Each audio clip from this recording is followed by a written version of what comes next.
21 años, de esto sí se habla, idea y creación de don Jorge Alberto Brisaboa, para quien, como hacemos en el comienzo de cada programa, le enviamos un fuerte y cálido abrazo para don Giorgio.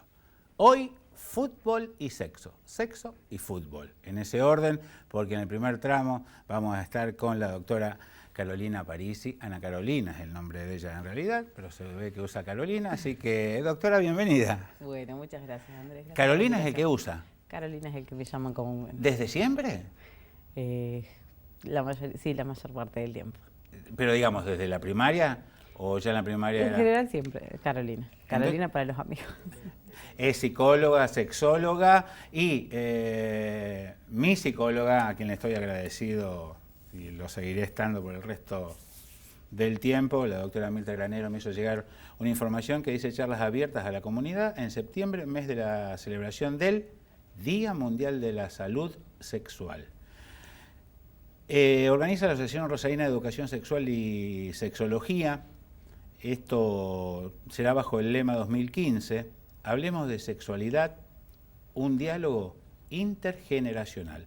El 2 de septiembre el primer tema es Placer Femenino, revelando misterios.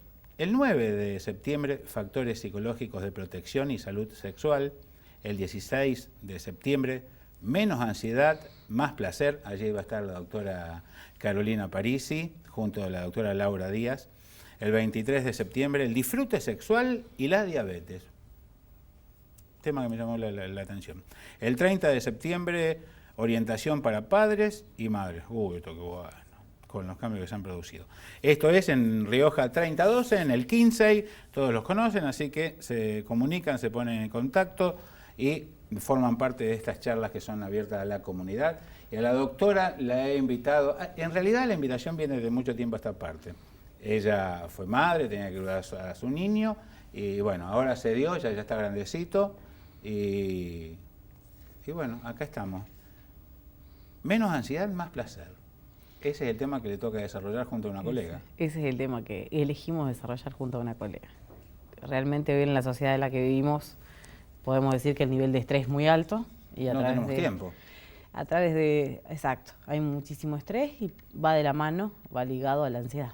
Entonces, bueno, lo que estamos viendo, lo que fuimos viendo también desde la Asociación Rosarina de Sexología, justamente que muchas veces muchas de las patologías, las disfunciones sexuales están muy relacionadas con el displacer o en realidad con los niveles elevados de ansiedad.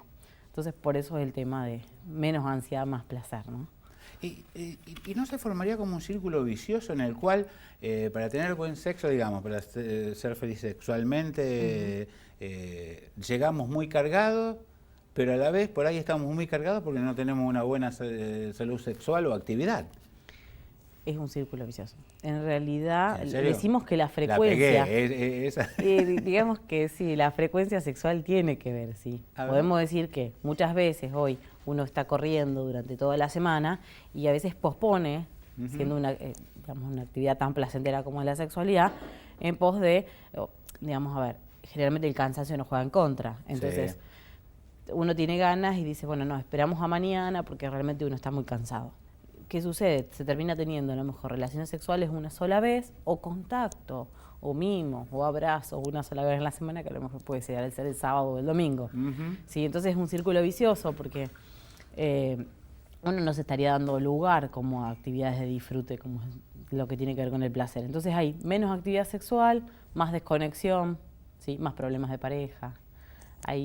En realidad en este círculo vicioso hay un montón de factores que estarían influyendo. Doctora, ¿es un mito eso de que el viernes ha sido programado por gran cantidad de gente? Hablamos de clase media alta y más de 35, para tener una idea, ¿no? Sí. Como el día en el cual tenemos algún contacto y porque el resto de la semana... En realidad no sé por qué el viernes, pero Eso yo lo que cosas escucho que dicen mis compañeros. En terapia lo que escucho más el sábado que el viernes. El sábado. Escucho más veces el sábado, pero... no, si usted hay lo un dice, día. ya está. En general se escucha más el sábado, por el hecho de que justamente el domingo no se tendrían que levantar, digamos. Pero... Qué buen tema para una hipótesis de trabajo de alguna alumna de últimos años, ¿eh? Sí. No, la realidad es que se escucha más el sábado. El viernes no lo había escuchado hasta ahora. No con frecuencia, ¿no? Sí. Obviamente que Lo interesante es que uno deje de lado el día para empezar a habilitarse desde el placer, ¿no? Y que más allá de que el día que sea, uno en algún punto empieza a conectarse desde otro lugar, pensando que a lo mejor, bueno, yo siempre les explico a los pacientes lo explico de una forma como simple, ¿no? Una vez en la semana puede hacer una comida elaborada, pero generalmente las comidas más elaboradas vienen más cerca del fin de semana porque hay más tiempo.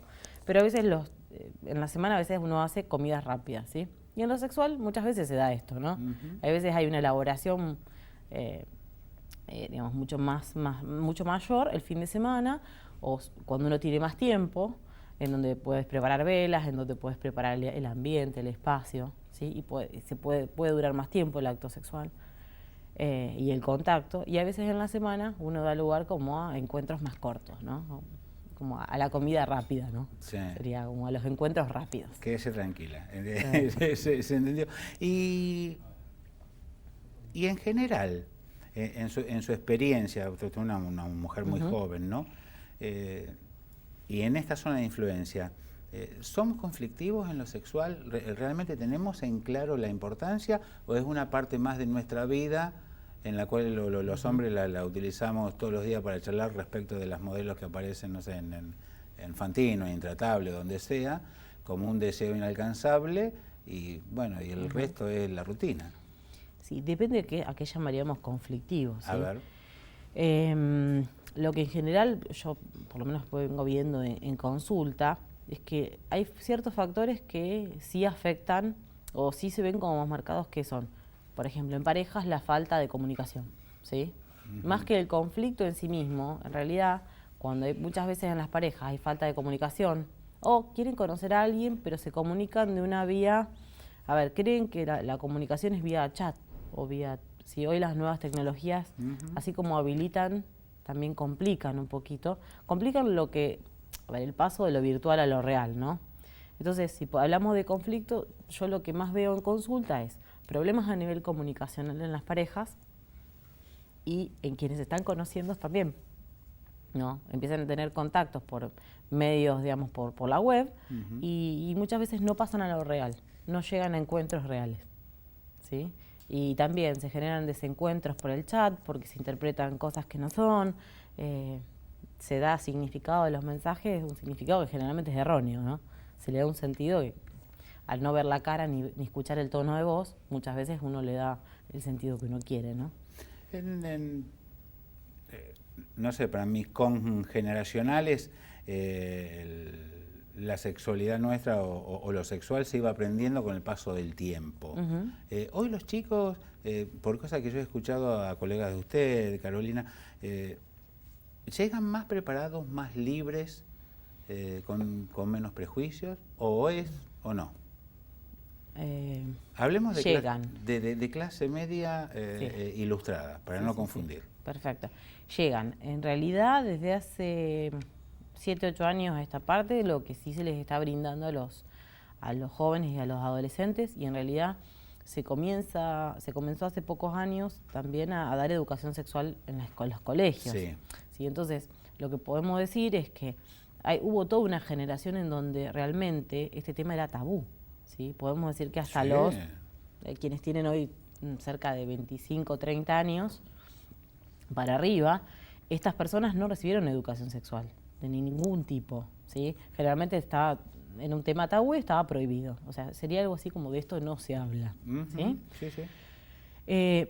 Quienes tienen menos de 25 años aproximadamente, como para marcar un rango etario, van recibiendo determinados tipos de educación sexual. Muchas veces no son las correctas, ¿sí? Muchas veces reciben mucha información de la mano de las redes sociales o información que es activada por ejemplo, por la televisión, ¿sí? O por páginas. O recibieron algún tipo de información desde el colegio.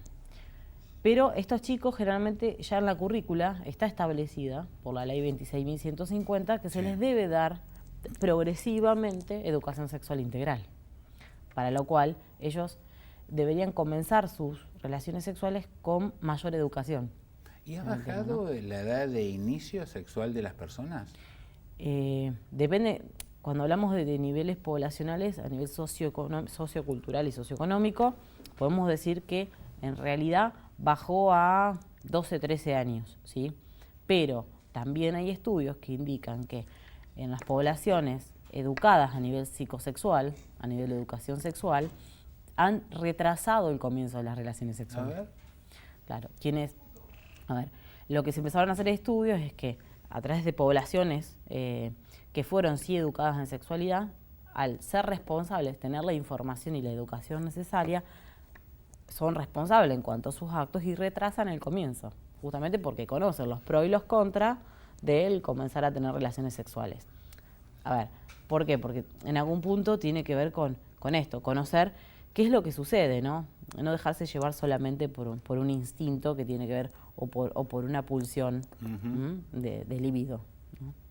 Es más con el neocórtex, más racionalmente. Está sería, bien. ¿no? Para el segundo bloque, doctora, yo le he propuesto a la doctora en las charlas pocas que tuvimos previo al programa, me acordé de un ejemplo.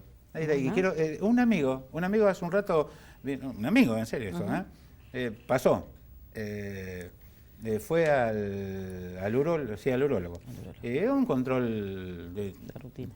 Sí, un control de rutina, tiene una edad, unos años menos en realidad. Y entonces todo, y dice, bueno, le traje los análisis, no, anda muy bien, bárbaro. Y el médico le preguntó, dice, bueno, ¿cómo anda de erección? Bien. Dice, ¿orín? ¿Cómo anda? ¿Bien? ¿No? Sí, bien. Bueno, ¿algún dolor, algo? No. ¿Estás usando ayudín?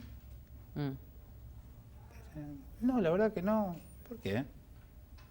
Porque tengo miedo.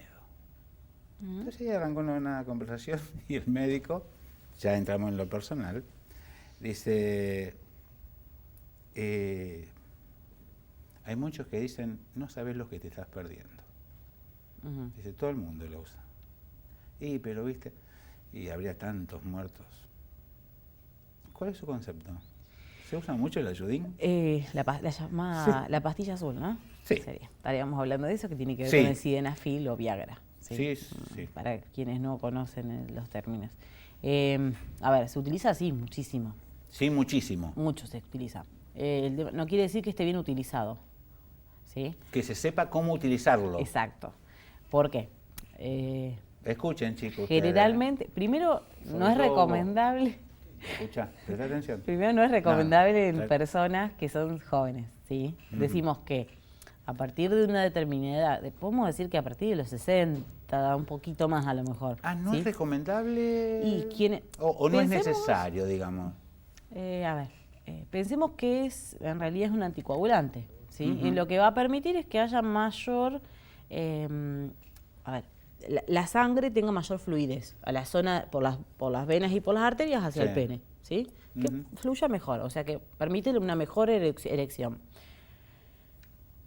Yo digo siempre que un hombre que se puede ir pasando los años y se puede ir conservando, puede hacer deporte, tener una vida lo más sana posible, va a ir retrasando el comienzo, la utilización del Viagra. No lo va a utilizar generalmente, ¿sí? Por eso no podemos marcar una edad determinada, ¿no? Claro.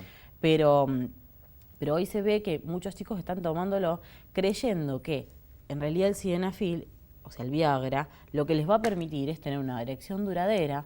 Y lo que en realidad, lo que empieza a fallar en algún punto es su autoestima, porque creen que sin eso, el problema es que están creyendo que sin esa pastilla no van a poder tener erección. Sobre todo si en algún momento, por nervios o por algo, hubo un déficit en la erección, ¿no? Digamos que es una pastilla más para ser un poco más felices. Exacto. Sin esto no soy tan feliz. Bien utilizada es perfecta. Doctora, ¿se queda? Me quedo bueno, un poquito más. La doctora Ana Carolina Parisi, psicóloga y sexóloga ella, nos visita hoy. Y en el segundo tramo vamos a hablar de algo que le propuse. Del enamoramiento a la rutina. Dime cuántas veces los hace el primer año y dime cuántos años tarda para hacerlo esa cantidad de veces. ¿Lo dije bien? Sí, correctamente. Sin faltar el respeto. Miren que me estoy todo el día leyendo, por favor. Ya volvemos con la doctora Parisi.